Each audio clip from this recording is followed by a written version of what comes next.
What's up, everyone? I hope you guys are having an awesome day. It's your boy Stan with Stanley's Reviews.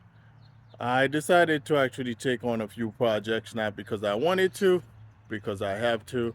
I contacted a few contractors here and there, and the prices they were quoting me were astronomically high to get my backyard done how I wanted it.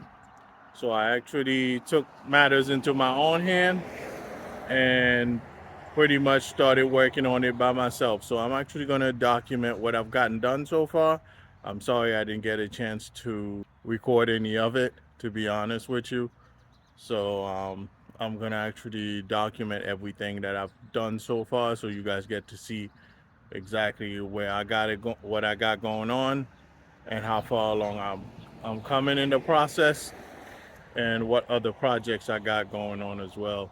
I think I might have taken on quite a lot more projects than I envisioned taking because I'm still working on my desk situation there, my little office area, getting that done, and that's still not done yet. So that there's probably going to be a couple parts with the desk situation, and there's also going to be a couple parts with the backyard as well. So as far as the backyard is concerned, let's get into it further, and I'm going to show you what I got going on there.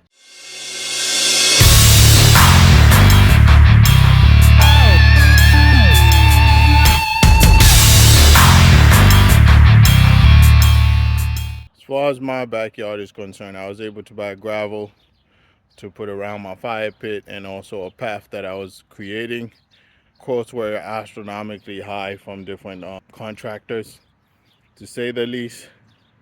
So that's one project that I'm working on finishing up by next week and getting it all done and put pavers on it and getting it done. As you can see, there was this was actually 2 yards of gravel extra that I had to purchase because I initially purchased 6 yards, and that pretty much set me back about $500, which is pretty much a good $2,000 less than what the contractors had quoted me for the materials and the time and pretty much the labor part of it put into it.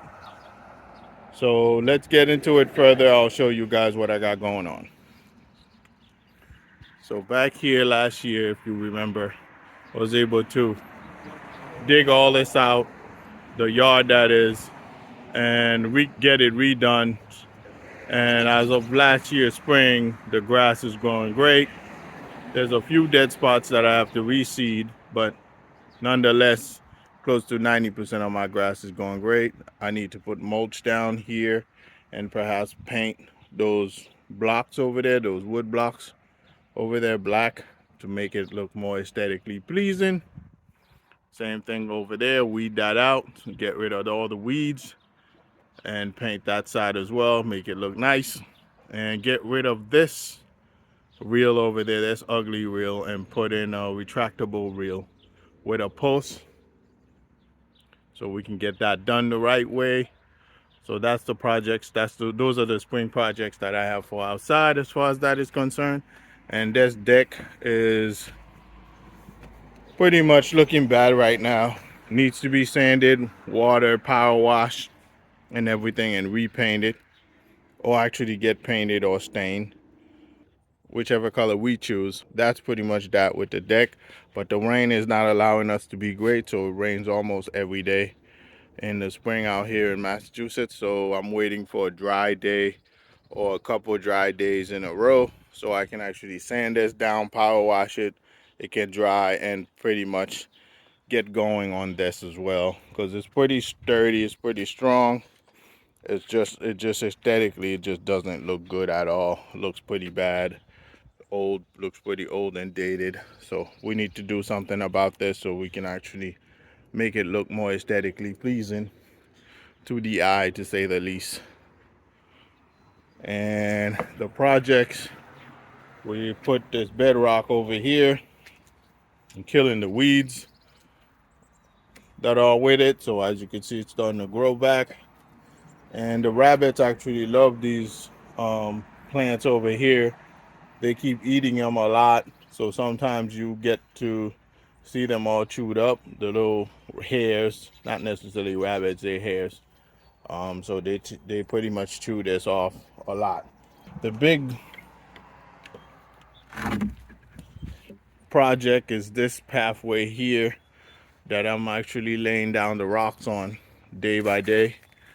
Every day I take this barrel here, fill it up with rocks, and dump it here. So it's been working out pretty great so far, to say the least. So I have a couple more, probably one more wheelbarrow of rock to put down and even this stuff out, so I can actually find the proper pavers to make sure this looks great. So we started from the backyard here, and this wooden stepway right here is going to be changed. We're going to make it cement, and we're going to actually make it look nice. So I'm going to actually do the dry pour concrete method on this, similar to here, as you can see. So this is going to require a power wash, a good power wash, because there's a lot of sand and earth on this side here. And perhaps if there's gravel left over, we're going to actually surround the rest, the side of the pool with it, see what happens there. So I'm going to do the whole contour over here of the pool area, make it look very nice, and fill it up with gravel, because this area here is hard to cut without actually hitting the pool with the trimmer, so it's annoying. So it's better to just actually have it extended and move over to here. And this week I was able to finish this up, which is the fire pit area.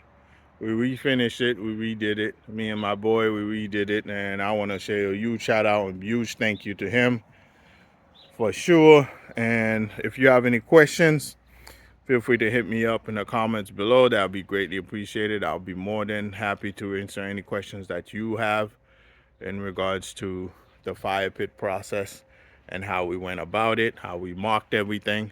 I wish I had documented that, and we could have actually had it, but I was in the process of getting it done, and his time is very valuable to us. So when he has time, we want to make sure we make the most of it, especially my friend, that is. So therefore, I didn't get a chance to document anything whatsoever. So we were running around trying to get stuff done on that side. But nonetheless, that's turned out, pretty round. It's a pretty great circle right there. Great looking circle. It looks round right now. And now we just need to buy a couple Adirondack chairs, real Adirondack chairs, that is. And if you guys have any idea of where I can get those, feel free to leave a link in the comment below as well, so we can make this look super, super nice. And I can do a final outtake on what this looked like. And the fire pit in itself is smokeless. Like I mentioned earlier in the previous video, and if you haven't seen the previous video, check it out. When I was working the mesh system and the inserts here, my problem was I put in this firing at the bottom and this firing at the top. It was choking out my fire and making a lot of smoke around the fire pit, and people just didn't want to sit here as much. So I actually solved that issue and made it much more efficient and definitely working properly, and now it's smokeless. I need to buy some more lava rocks to pour in there, but we'll get to that. And I hope you guys get to like, comment, and subscribe. Don't hesitate. If you have any questions, feel free to hit me up with any questions that you may have in regards to anything that I'm doing, any projects that I'm working on right now, especially this particular project. So we're gonna get into it further. I hope you guys enjoyed this little video, and you guys have an awesome day. All right, guys, peace.